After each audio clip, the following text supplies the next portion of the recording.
Assalamualaikum warahmatullahi wabarakatuh. Perkenalkan, nama saya Ahmad Alvan Huda, NIM 3301018015. Yang terhormat Ibu Neneng Ratnasari, SEMSI, yang selaku dosen mata kuliah Psikologi Keluarga. Tidak lupa teman-teman kelas HKIC yang saya sayangi dan saya banggakan. Semoga kalian selalu sehat dan tetap dalam lindungan Allah Subhanahu wa Ta'ala. Langsung saja, saya akan sedikit menyampaikan materi tentang perceraian adalah solusi terakhir dalam perkawinan, guna untuk memenuhi tugas UAS mata kuliah Psikologi Keluarga. Yang pertama kita bahas adalah definisi perceraian, yaitu perceraian dalam Islam disebut juga dengan talak, yang berasal dari kata itlaq, yang berarti melepaskan atau meninggalkan. Sedangkan dalam istilah agama, talak diartikan dengan melepaskan ikatan perkawinan atau berubahnya hubungan perkawinan. Menurut istilah, seperti halnya Al-Jazari mengungkapkan, talak merupakan melepaskan ikatan atau bisa juga disebut dengan pelepasan ikatan dengan menggunakan kata-kata yang telah ditentukan. Di dalam Undang-Undang Nomor 1 Tahun 1974 tentang perkawinan tidak dijelaskan secara rinci mengenai pengertian talak, karena undang-undang tersebut tidak hanya diberlakukan kepada masyarakat Indonesia yang beragama Islam, tetapi juga diberlakukan kepada masyarakat Indonesia secara umum. Perceraian merupakan bagian dari perkawinan, sebab tidak akan pernah ada perceraian tanpa adanya perkawinan terlebih dahulu. Setiap orang menghendaki agar perkawinan yang dilaksanakan itu tetap utuh sepanjang masa kehidupannya. Tetapi tidak sedikit juga perkawinan yang dibina dengan susah payah itu harus berakhir dengan perceraian. Perceraian atau talak dalam hukum Islam pada prinsipnya boleh, tapi sangat dibenci oleh Allah Subhanahu wa Ta'ala dan sangat disenangi oleh setan. Namun, perceraian merupakan solusi terakhir yang boleh ditempuh manakala kehidupan rumah tangga tidak bisa dipertahankan lagi. Dalam agama Islam telah menunjukkan agar sebelum terjadi perceraian ditempuh dulu usaha-usaha perdamaian antara kedua belah pihak, karena ikatan perkawinan adalah ikatan yang paling suci dan sakral. Menurut Sarkasi, talak tersebut hukumnya dibolehkan ketika berada dalam kondisi yang darurat, baik itu berasal dari inisiatif suami atau inisiatif dari istri. Perceraian di dalamnya terdapat unsur kehalalan dan kemurkaan. Unsur kehalalan tersebut dapat muncul apabila setiap usaha yang dilakukan untuk menghindarinya telah buntu atau tidak ada jalan lainnya selain perceraian. Maka perceraian tersebut menjadi perkara yang halal atau boleh. Jika usaha atau jalan yang dilakukan untuk tidak terjadi perceraian tersebut masih ada jalan lain selain perceraian, tetapi malah jalan itu tidak dilakukan, maka perceraian tersebut menjadi bagian perbuatan yang dimurkai oleh Allah.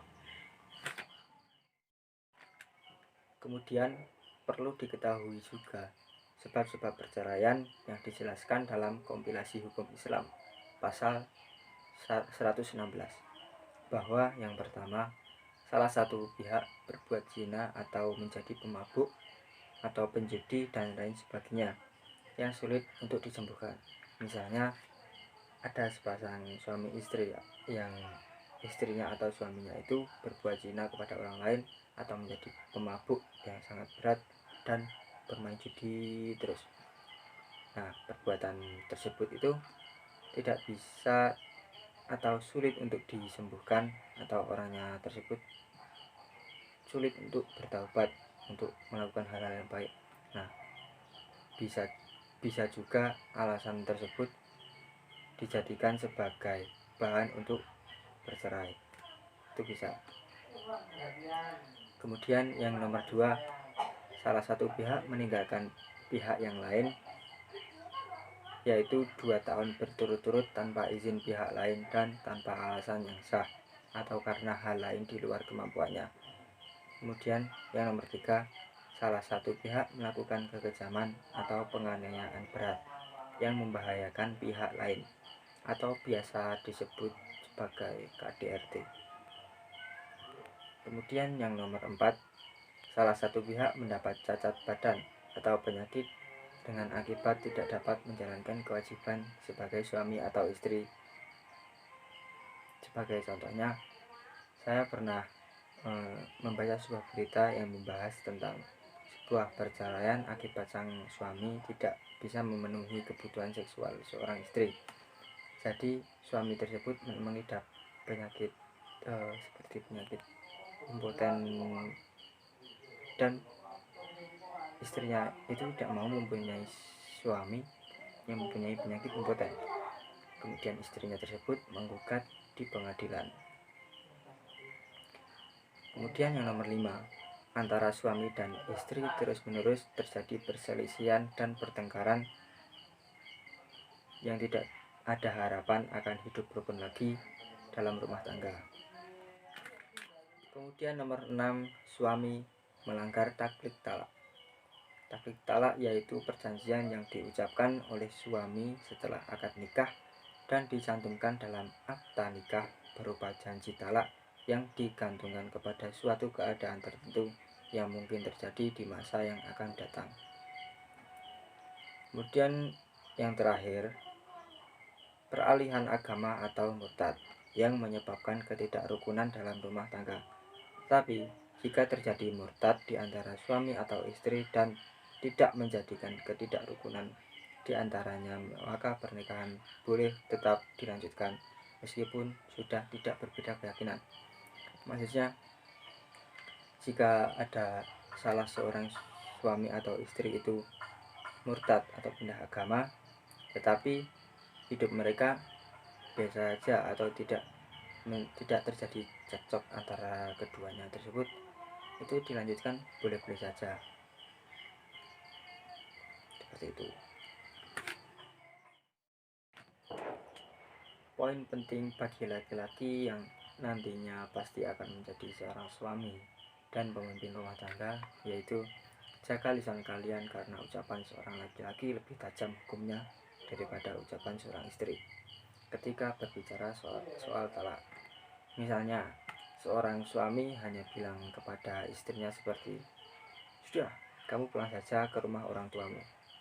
Itu sudah mengandung talak satu, karena dalam Islam, suami memiliki hak talak sepihak secara mutlak, dan sang suami jika ingin mengumpuli istrinya lagi harus merujuknya kembali. Berbeda dengan ucapan sang istri, walaupun dia berkata, "Aku talak kamu, Mas," berkali-kali, itu tidak mempengaruhi hubungan perkawinannya, karena talak sang istri yang sah hanya ke pengadilan agama atau ke pengadilan negeri untuk menggugat cerai dengan membawakan bukti-bukti bahwa suaminya melakukan kesalahan. Demikian pemaparan materi dari saya. Apabila ada kekurangan dan tutur kata yang kurang berkenan, saya mohon maaf sebesar-besarnya. Wabillahi taufiq wal hidayah. Wassalamualaikum warahmatullahi wabarakatuh.